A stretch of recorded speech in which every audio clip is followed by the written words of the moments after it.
Les associations caritatives de plus en plus victimes de vols et de dégradations. En Isère, le Secours populaire vient de perdre son camion frigorifique et ce n'est pas la première fois. Ces structures qui viennent en aide aux autres n'ont pas les moyens de se protéger. Elles deviennent des cibles privilégiées et c'est un scandale. À Roussillon, Florian Chevalet, Julie Revol et Lino Vial.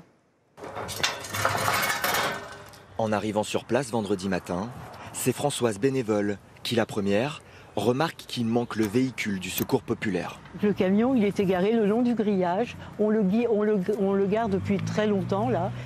Un camion frigorifique qui avait coûté près de 30 000 € à l'association.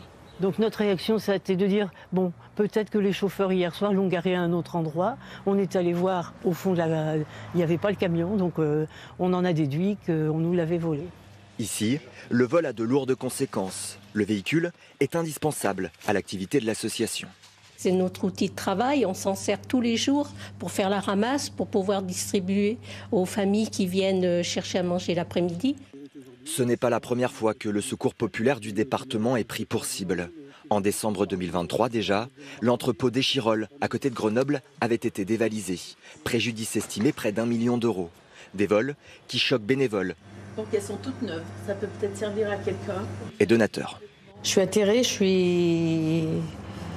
je comprends pas, voilà. À Aubagne, fin 2024, des centaines de jouets destinés au Noël des enfants dévalisés. Plus au nord, à Angers, 2 cambriolages en moins de 6 mois dans les entrepôts du Secours populaire.